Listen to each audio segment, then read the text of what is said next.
Hello, everyone, and welcome to Bywire Ukraine. I am joined today by Zarina Zabrisky. Zarina, how are you today? Are you safe and whereabouts are you? Hey, Michael, good to see you. I am in Zaporizhzhia. It's a city, a big city in Ukraine, very close to the nuclear power plant that is constantly being shelled by the Russians, and the territory of which has been occupied by the Russian troops since March 1st. Zarina, can you tell us some of the dangers that Europe, Ukraine, and frankly, the world is facing due to the Russian shelling of the Zaporizhzhia power plant? Of course, Michael. So there are a number of dangers, not just one and the obvious. This is the biggest nuclear power plant in Europe and one of the three biggest ones in the world. It produces over 20% of the nuclear energy in Ukraine. And it has been built following some French designs in the 1980s by the Soviet Union. And it is, in fact, a new type compared to Chernobyl. So the impact would be less. And the major threat from what I see and from what the experts are telling me is not the nuclear power itself, which actually has been designed to survive a war, not probably Putin's war, but some just a regular average war. But the storage of the used nuclear waste, which is contained in a specially built sarcophagus. And what's most important to know about it, without going into details, is that it needs to be constantly cooled by the cold water. So the water needs to be kept at a certain temperature. Otherwise, the nuclear waste will heat up and either the core of the reactor will explode or there are other risks of radiation leakage.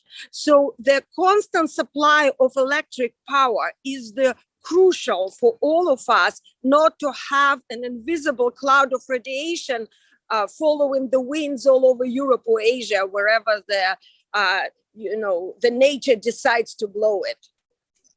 Now, Zarina, the Ukrainian President Zelensky, last night in his evening address, he mentioned that the nuclear power plant was being shelled.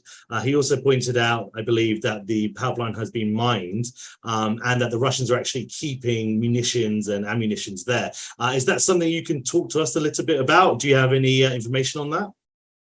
Yes, he in fact has been talking about it for a while, and yesterday he made a very clear and loud statement following actually the address of 42 countries to Russia to call out the Russian authorities to pull out the troops from the territory of the power plant and demilitarize it. And he said, meaning Zelensky said, that just talking won't do it, that the world leaders need to step up and need to take an action, because if we don't show dictators and nuclear terrorists that the world will not allow such behavior, that will unleash the behaviors, similar behaviors in other nuclear countries and inflict the danger on the whole world.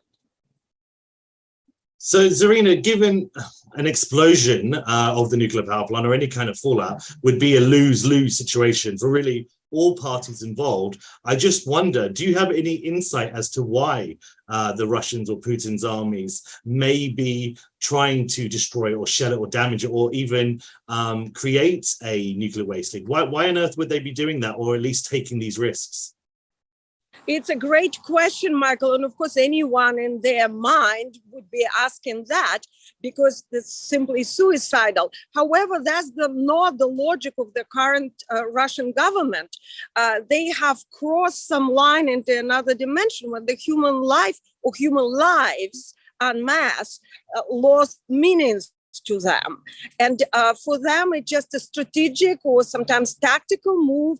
I heard different opinions. I personally think that it is blackmail, and the Russian government, the Kremlin, is very fond of using blackmail in their foreign policy.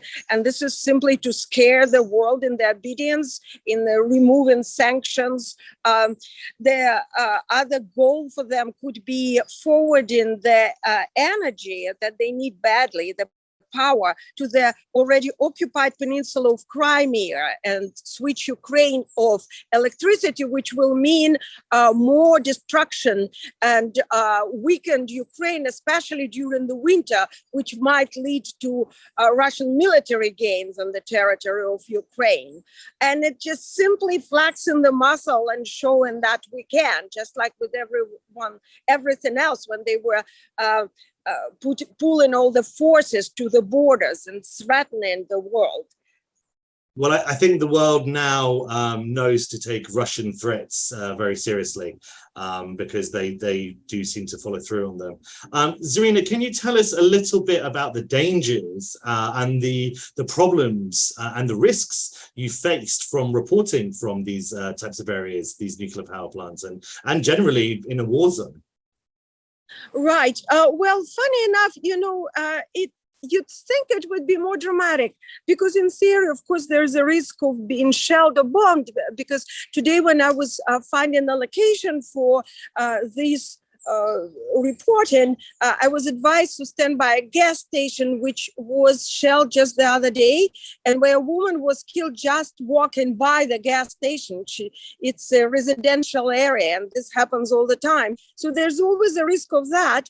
But until that happens, you don't really feel it, and you get used to the air raids. And so far, the hardest thing was the rain, frankly.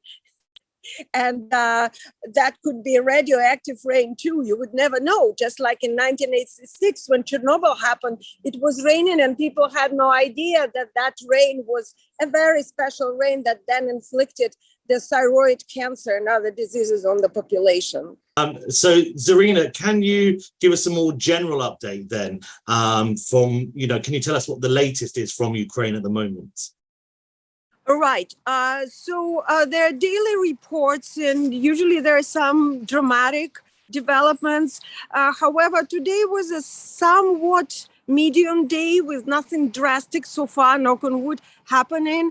There's been some limited advance in Donbass of Russian troops, and they keep trying to advance, but it's been going on for months. So nothing special to report today in that department.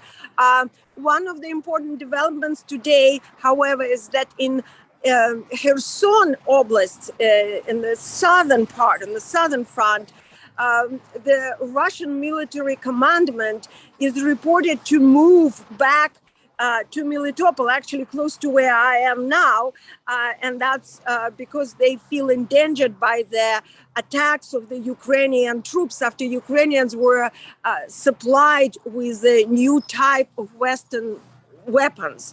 Of course, in Melitopol, nobody is waiting for them happily, and although it is occupied, there are partisans and guerrilla there, so there were quite a lot of explosions going on in Melitopol, so the Russians certainly don't feel safe there. So the United Nations said that they will have the International Atomic Energy Agency visit the Zaporizhzhia Power Plant if the Russians and Ukrainians decide on such visits. So this is ongoing, and that's important. The grain is being loaded on the vessels in Odessa port, and so far it's been ongoing. That's important. The city of Mykolaiv keeps being shelled, and the infrastructure there is being ruined on a daily basis. And so is the city of Kharkiv, which are the two main cities that are leading on the list of being shelled, with Donbass, Donetsk and Lugansk closely following the case.